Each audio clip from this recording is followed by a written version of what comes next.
que se da esta semana, pero hablar de la prisión preventiva oficiosa y lo que ha generado nos puede dar para un buen debate, pero nos sirve más escuchar a quienes han sido víctimas de este sistema penitenciario.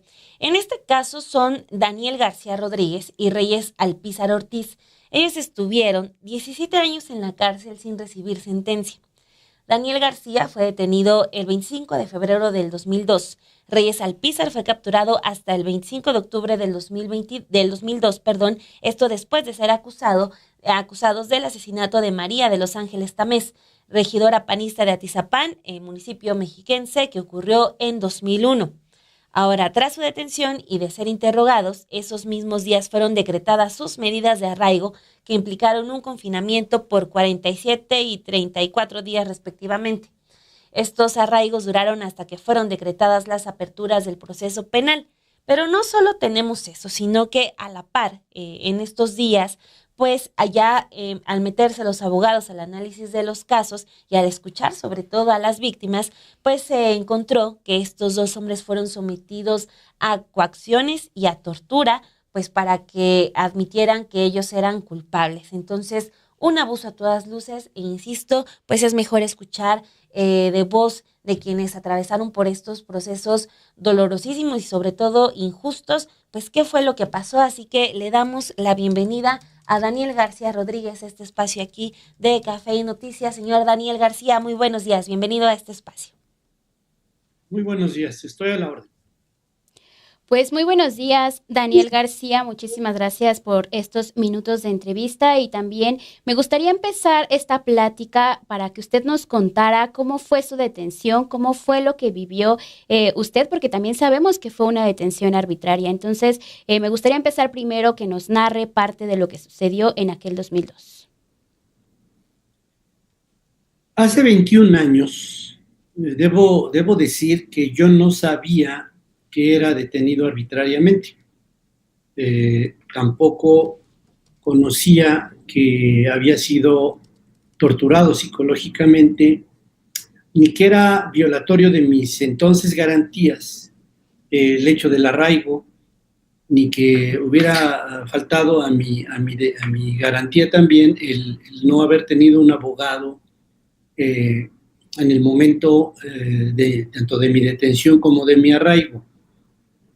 Hay que recordar que el texto de derechos humanos y de su protección, de su defensa, de su promoción, se establece en la Constitución a partir del año 2011.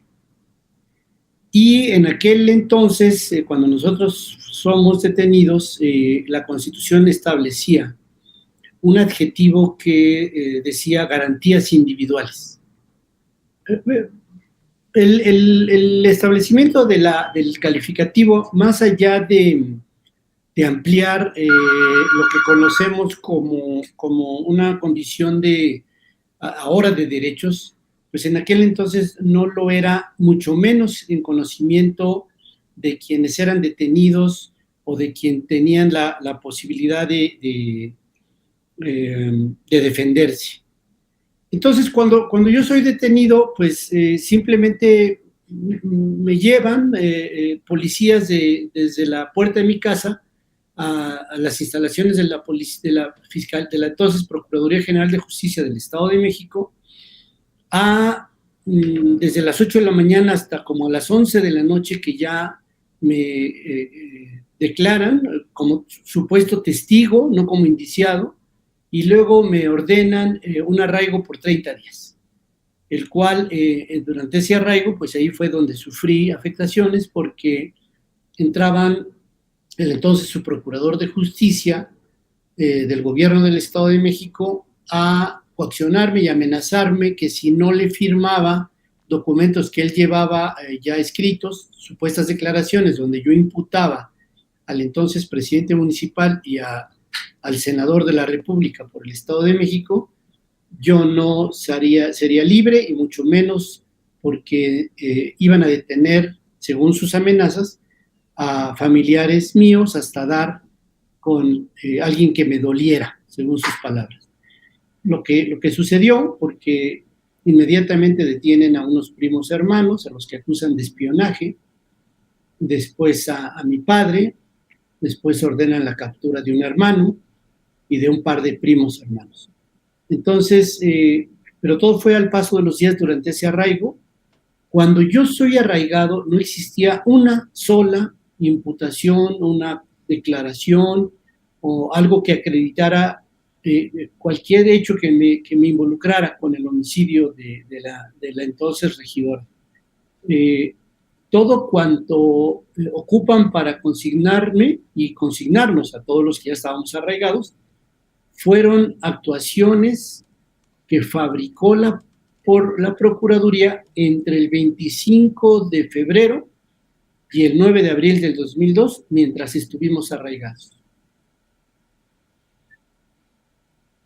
Ahora, estos 17 años, señor Daniel García, ¿cómo podría describirlos? ¿Qué significan estos 17 años en la vida de una persona? Estar sometido a estas distintas violencias, estar solicitando que se haga caso a estas vejaciones. ¿Qué son, qué significan para usted estos 17 años que usted pasó en prisión? Pues significan principalmente molestia a la familia, tortura a los familiares, gastos, pero sobre todo una incertidumbre mayúscula. Las cárceles en el Estado de México son mantenidas por los familiares.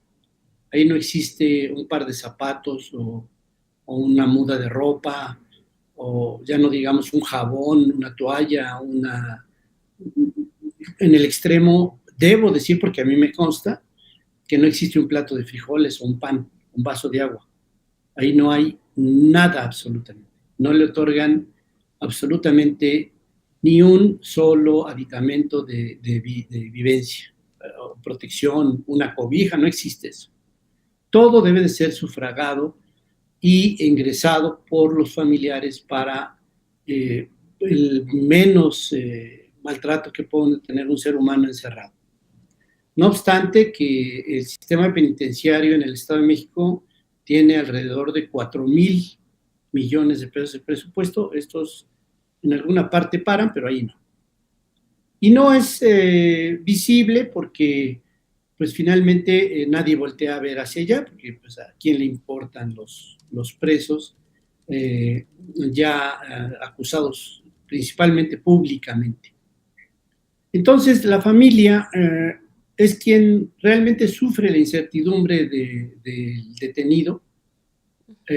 Pudiera decir que si hubiera un parámetro de sufrimiento, el 80 o 90% corresponde a la familia de un preso. Uno finalmente está allí encerrado, está uno privado de su libertad, pero la molestia, la incertidumbre, el miedo, el terror, el no saber constantemente del familiar, eso es lo que provoca la gran pena que trasciende del delincuente o de los posibles delincuentes o de los inocentes o de quien no ha cometido delito y ahí está, a la familia. Y entonces puedo afirmar hoy, como lo he hecho en otras ocasiones, que si 17 años, 6 meses del presidio injusto que sufrimos, pues lo cargó la familia, mi esposa, mis hijos, mis padres que murieron hace 10 años mientras yo estaba en la cárcel, y mis hermanos, que fueron quienes transitaron por generaciones para llevarme mi alimento y mis aditamentos cada 8 días. Primero mis padres, después mis hermanos, mi esposa que iba cada 8 días a verme, y mis hijos que había yo dejado en primaria. Ellos fueron los que finalmente atendían las visitas después de casi 18 años. Fueron estos casi 18 años, como bien menciona, 17 años que estuvo preso. Posteriormente, en el 2022, viene esta condena de 35 años que se les estaba dando a ustedes. ¿Cómo viene y cómo reciben, Daniel García, ustedes esta sentencia y este fallo que da la Corte Interamericana de Derechos Humanos después de tantos años, después de tantas irregularidades que se vivieron en este caso? Bueno, la sentencia es la sentencia de primera y de segunda instancia es una copia fiel del auto de formal prisión. Se transcriben las palabras idénticamente como si no hubieran pasado 18 años de proceso, como si no hubiéramos establecido que esas pruebas son ilícitas a partir de su confección, porque hay que decir que esas pruebas no solamente fueron fabricadas mientras estuvimos arraigados, esas pruebas se acreditó durante todo el proceso que duró más de 20 años, que eran falsas, que eran fabricadas y que la Procuraduría General de Justicia del Estado de México se atrevió a confeccionar en complicidad con el Ministerio Público, policías, peritos y diversos testigos, a modo que fabricaron ellos mismos entre ex policías y entre vagos que posteriormente nosotros comprobamos fehacientemente que todo era una fabricación. Hay un caso especial en nuestro proceso que es, ellos hacen una estructura delincuencial que supuestamente trabajaba en actos ilícitos desde el ayuntamiento, que supuestamente dirigía el entonces presidente municipal y yo como operador. Y a mi alrededor había supuestos cómplices y abajo presuntos subalternos en una institución criminal que le llamó el procurador de entonces. Esos 14 elementos de esa organización criminal, que así le denominaron ellos, todos durante 20 años fueron absueltos. El último fue Reyes Alpizar hace 15 días. Pero también fue absuelto a los 3 años mi padre, a los 4 años el expresidente municipal, al año y medio mi hermano, a los meses primos hermanos, otro primo 4 años después, y así. Entonces, yo me quedo solo en una supuesta estructura que ahora ya no existe, pero ellos insisten que la elaboración o la construcción de esa organización la insisten a pesar de que 14 ya fueron absueltos. Y hay un dato más.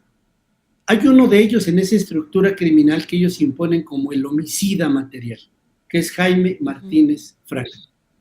Jaime Martínez Franco, a los 1 año, 2 meses, el 20 de abril del año 2003, en la audiencia de aquella época, de aquella fecha, nosotros exhibimos y acreditamos con documentos certificados que Jaime Martínez Franco estaba preso el día que mataron a la regidora.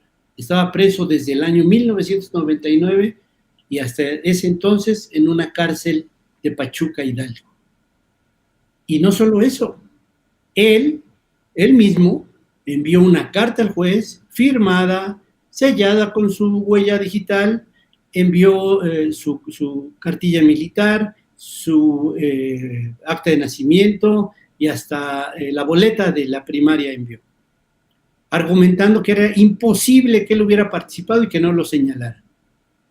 El juez de ese entonces y 14 jueces más que tuvimos durante 20 años se negaron sistemáticamente a traerlo, a citarlo, a llevarlo a que declarara que él no había sido. Pero como la Procuraduría le pareció que ese era buen candidato, ese fue el que puso como el que supuestamente yo le pagué para cometer aquella atrocidad.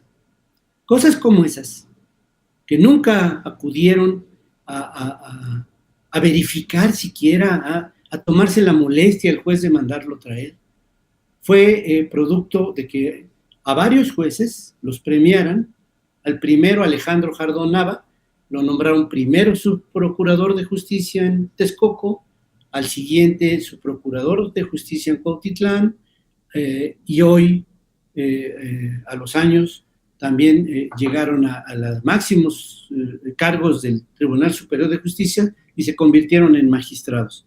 Premios por todos lados. Nosotros, esos 17 años, insistimos todos los días en el proceso, y esas son las cosas que escandalizaron a los tribunales internacionales.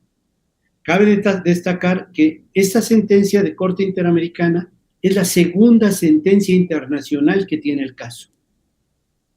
La primera la recibimos en Ginebra, Suiza, por parte del Grupo de Trabajo de Detención Arbitraria de Naciones Unidas. Esa sentencia o esa opinión del Grupo de Trabajo fue la que permitió que nos cambiaran la medida cautelar y saliéramos de prisión 17 años y medio después y lleváramos el proceso con un brazalete, un grillete puesto en la pierna. Y esta, que es la de la Corte Interamericana, es el segundo pronunciamiento que prueba cómo se escandalizaron los organismos internacionales de este tipo de tropelías que hacen las propias autoridades, propias de delincuentes, propias de gente capaz de todo, al hecho de destruir familias, pero principalmente de engañar a una familia que supuestamente se había resuelto el homicidio de su hija.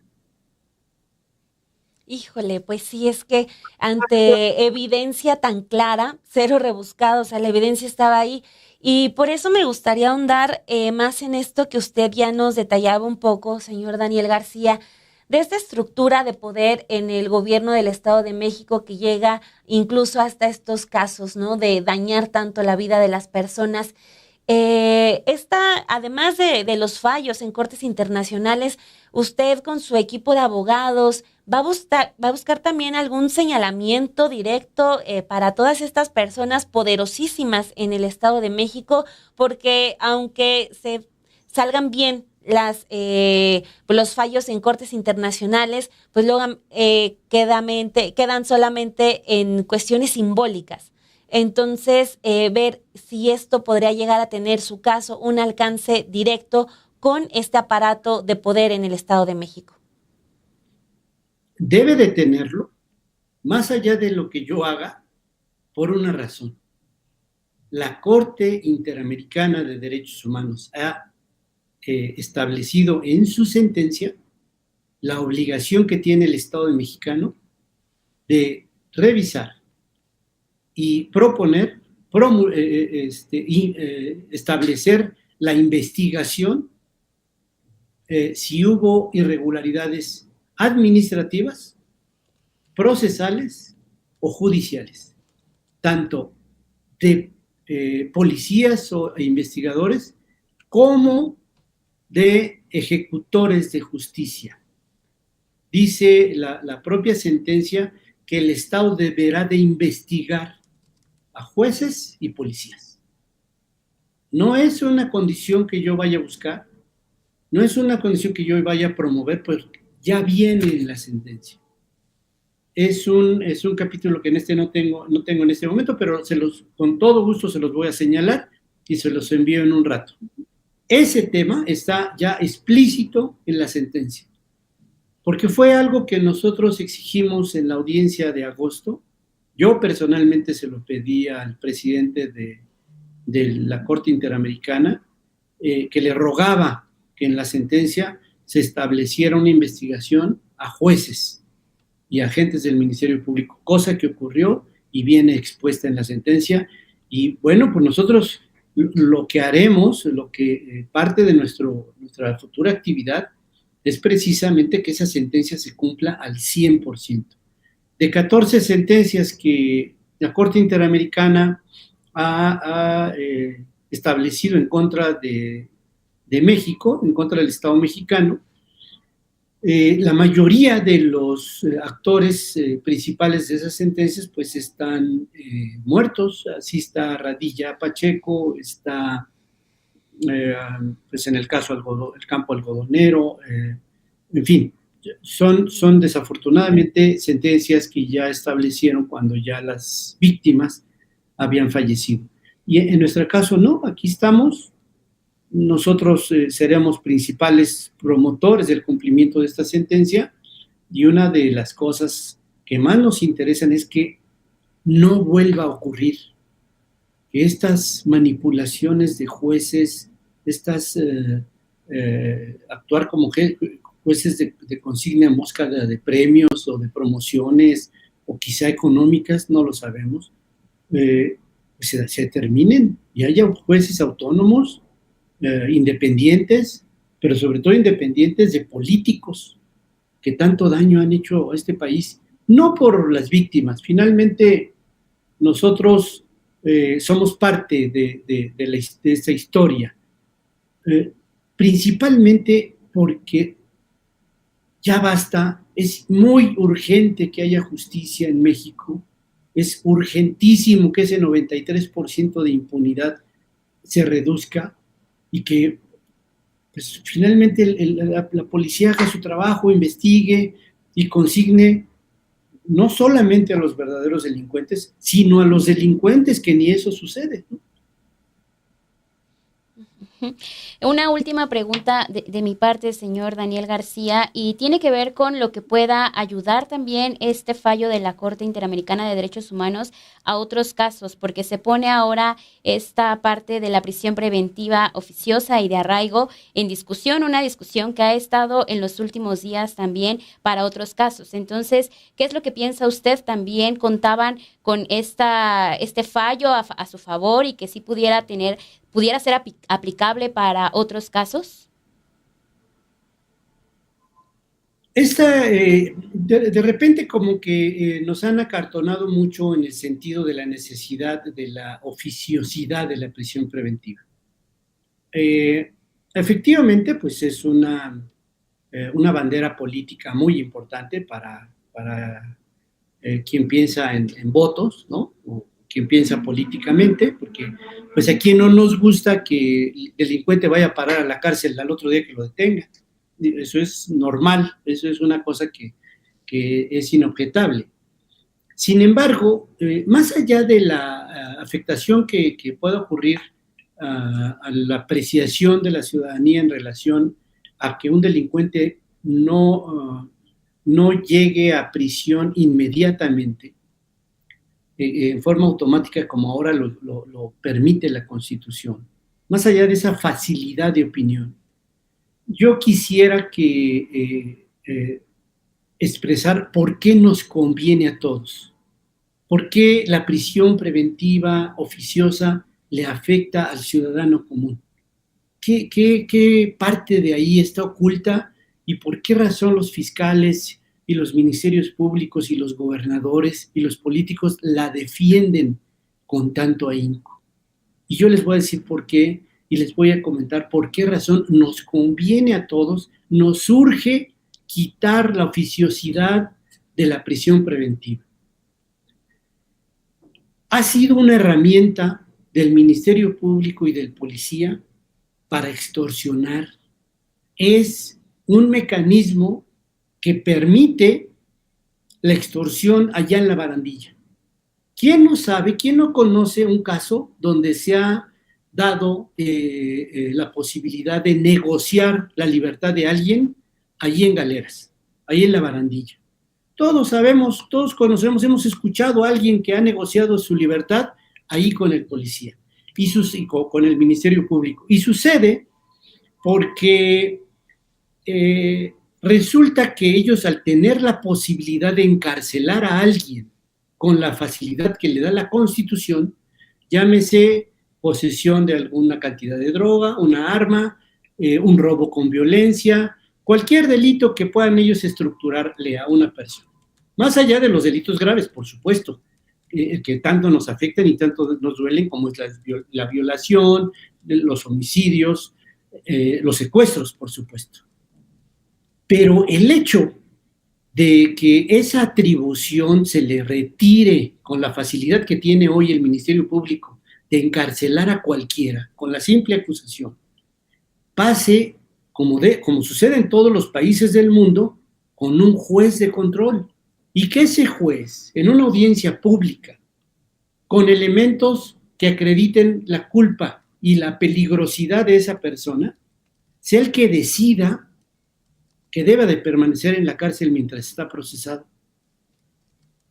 junto en esa audiencia con un abogado y con el público que quiera asistir, que a quien le interese en audiencia pública, pero que todos lo veamos, que todos sepamos que efectivamente se va a quedar o no se va a quedar en la cárcel, y que por supuesto con argumentos que avalen esa decisión del juez, y no ahorita en lo oscurito, allá en Galeras o en la barandilla del Ministerio Público, que tiene esa facultad y puede amenazar para encarcelar de por vida a cualquier persona.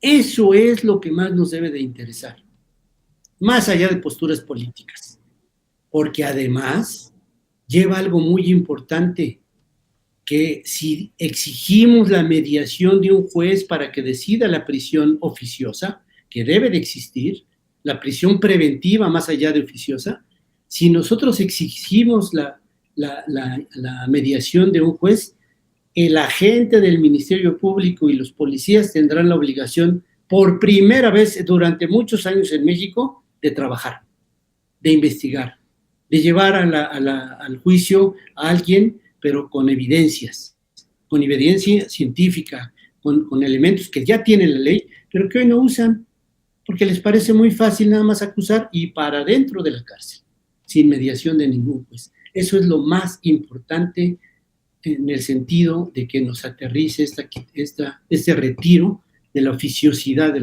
los delitos que impone la Constitución. Perfecto, Daniel García, pues no nos queda más que agradecerle que nos haya compartido toda esta terrible experiencia y también pues sus primeras palabras luego de esta determinación de la Corte Internacional. Muchísimas gracias por haber estado aquí con nosotras en Café y Noticias. Estoy para servirle y quedo pendiente. Muchas gracias.